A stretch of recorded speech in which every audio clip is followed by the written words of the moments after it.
Bonsoir à toutes et à tous, il est 19h15, bienvenue sur Ozon FM. Toute cette semaine, retrouvez une émission spéciale IUT de Châtellerault, enregistrée lors des journées portes ouvertes du 25 février dernier. L'IUT de Châtellerault dépend de l'IUT Poitiers-Niort-Châtellerault de l'Université de Poitiers. Vous découvrirez toute cette semaine les formations et activités proposées sur le site de l'IUT de Châtellerault. Aujourd'hui, présentation du département Réseau et Télécommunications. Nous nous retrouvons avec un étudiant, Anthony, et avec le chef de département de l'IUT Réseau et Télécommunications, Monsieur Launay. Bonjour à vous deux. Bonjour. Merci de nous retrouver sur ce plateau mobile en cette journée de portes ouvertes à l'IUT de Châtellerault et de venir présenter le contenu de la formation en réseau et télécommunications.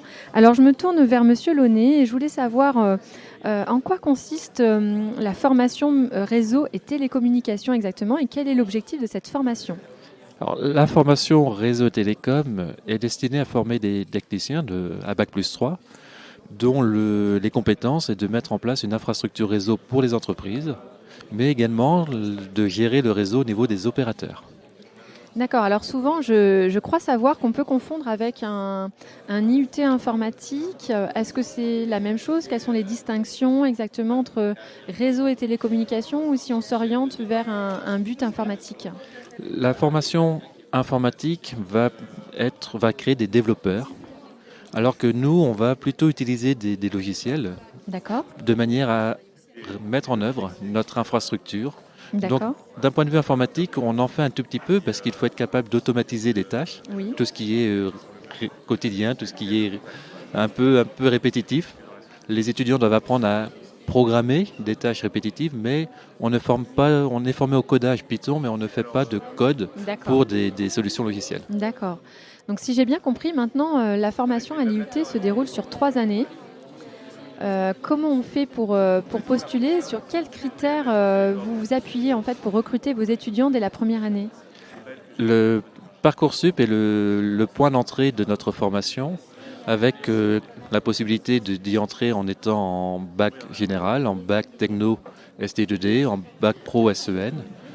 On favorise les formations qui ont des mathématiques pour les bacs généraux ou du NSI dans le cas des bacs généraux. En bac techno, je vous ai parlé du STU2D, qui est une des filières pour entrer dans notre formation. Donc c'est en lien aussi avec la formation locale STI2D sur Châtellerault, puisqu'il y a une formation au lycée Branly STI2D. Tout à fait. Qui peut vous amener à un vivier d'étudiants. Et vous avez des promotions de combien d'élèves exactement, de combien d'étudiants? Nous ouvrons avec 39 étudiants. La première année, 39 étudiants. Je vais vous parler un petit peu pourquoi 39 étudiants. C'est qu'après, on va découper en travaux pratiques. D'accord. Qui permet de séparer le groupe en 3 groupes de 13 étudiants, Oui. ce qui favorise énormément l'enseignement. On a beaucoup de travaux pratiques. D'accord. Et donc, on a besoin d'être proche des étudiants quand on est en travaux pratiques pour les accompagner au mieux. D'accord. Et donc, on a 3 groupes de 13. Des groupes finalement à taille humaine qui favorisent les apprentissages et en même temps le suivi des étudiants pour vous, équipe pédagogique. Tout à fait, oui. Et en deuxième année, j'ai cru comprendre qu'il y avait peut-être de l'alternance possible, mais pas pour tout le monde. La deuxième année, on ouvre l'alternance à tous les étudiants qui souhaitent faire cette formation en entreprise.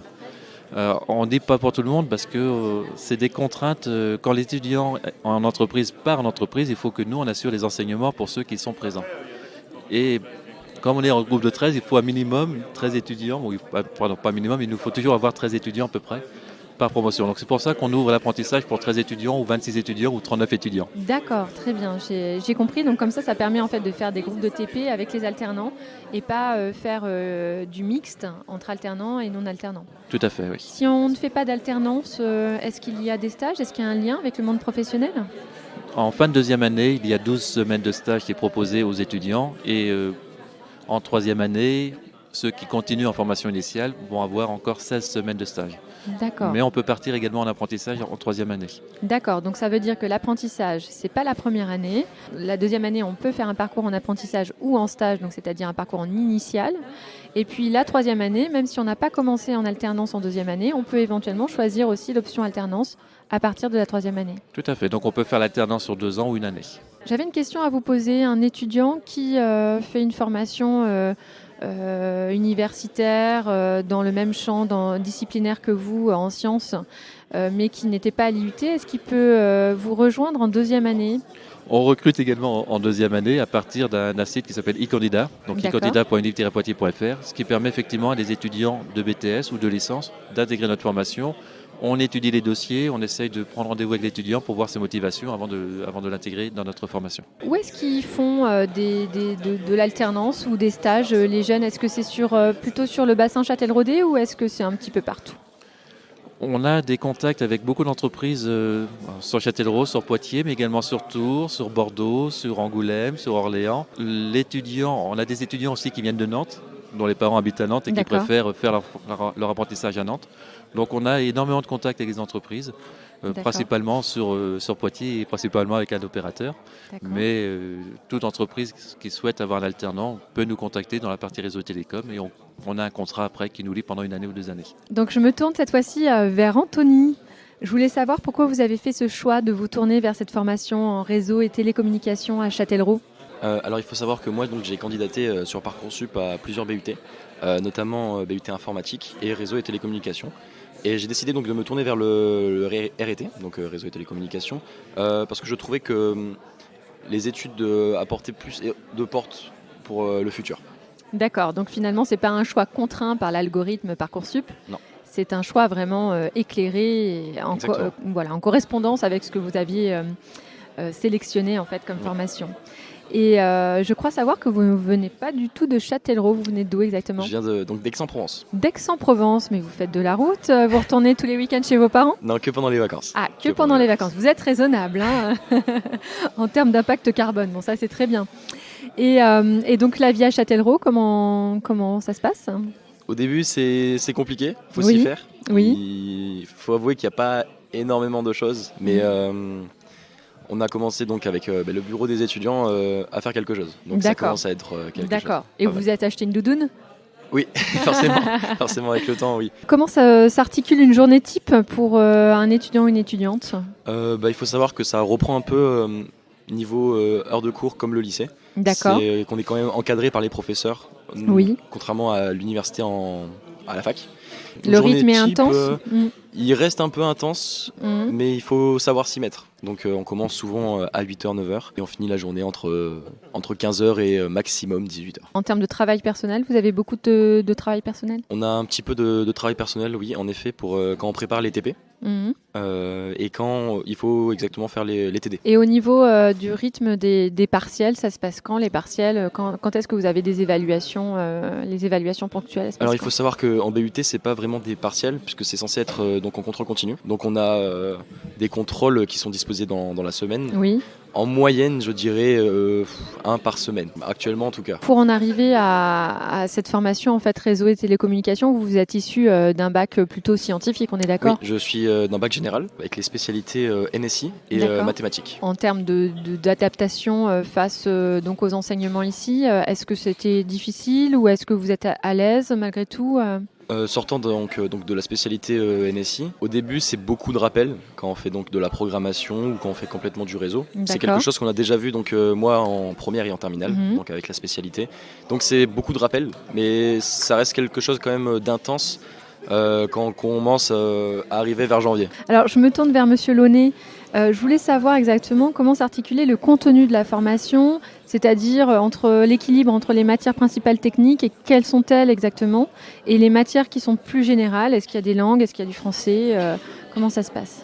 Alors les piliers pour le département réseau télécom, c'est la partie réseau, télécommunications et informatique.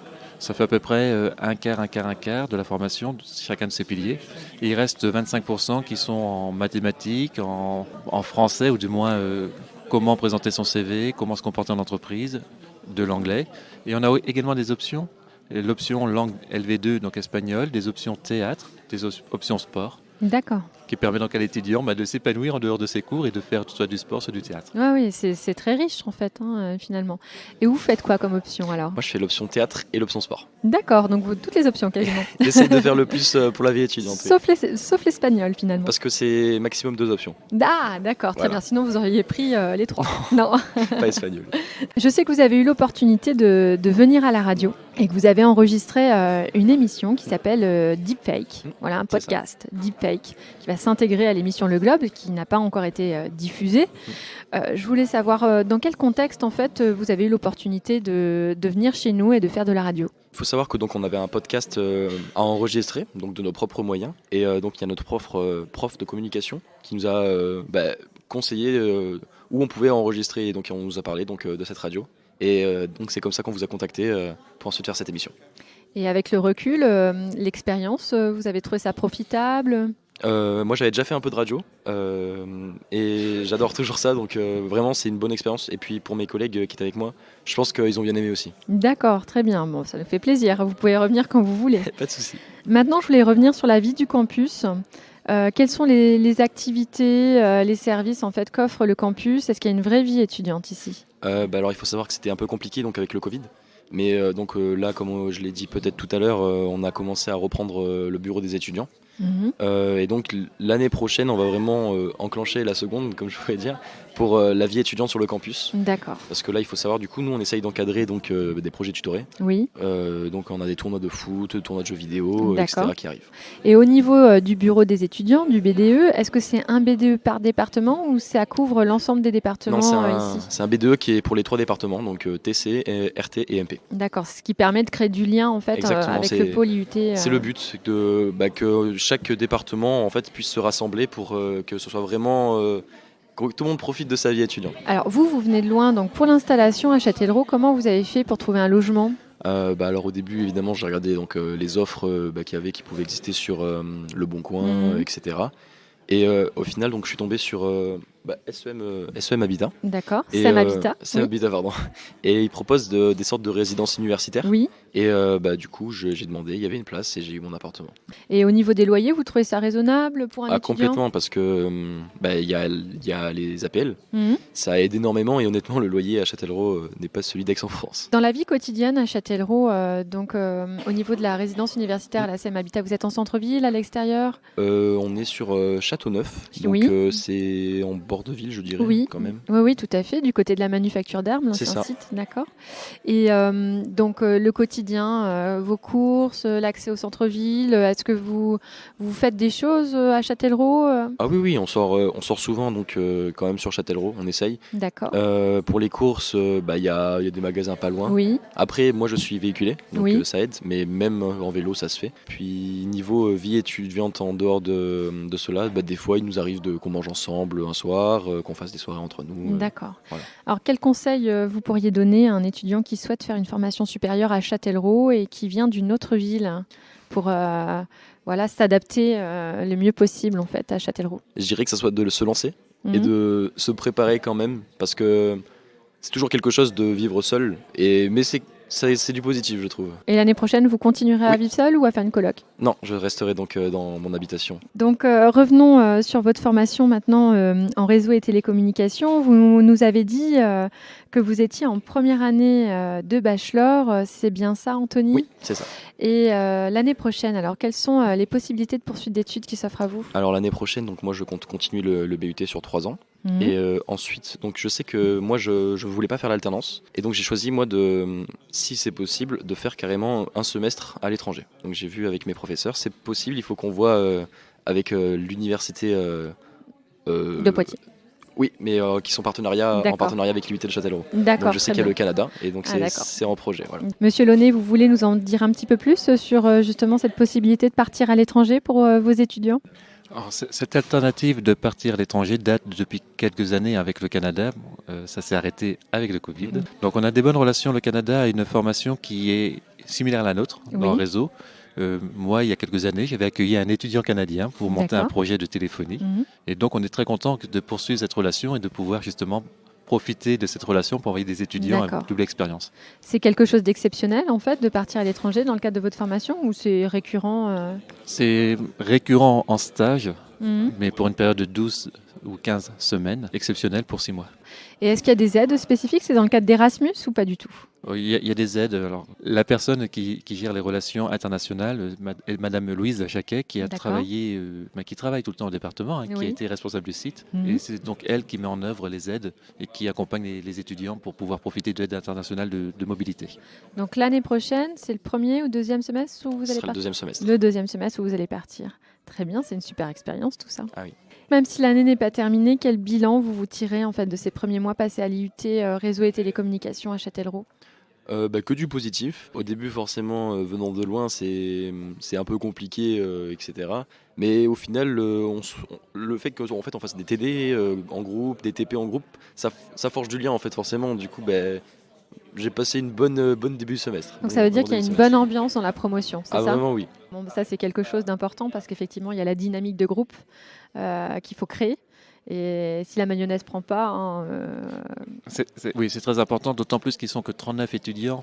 Et on est tout à fait satisfait quand le BDE revit, quand il y a des étudiants qui essayent justement de porter des activités pour non seulement le département, mais pour tout le site. Oui, tout à fait, effectivement. Ça constitue l'animation de la vie locale sur le campus, donc c'est très important.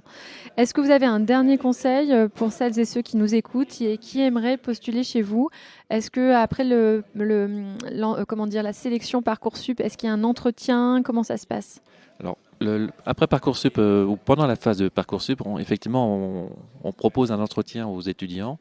Je dirais que la formation réseau et télécom est une formation qui est très demandée dans le domaine professionnel, donc il y a énormément de débouchés, que Châtellerault est une petite ville, mais on n'a pas beaucoup d'étudiants, ils sont très bien suivis, et donc on espère motiver le maximum d'étudiants à venir s'inscrire chez nous. Très bien, et de votre côté, Anthony, est-ce que vous avez un dernier conseil à donner ?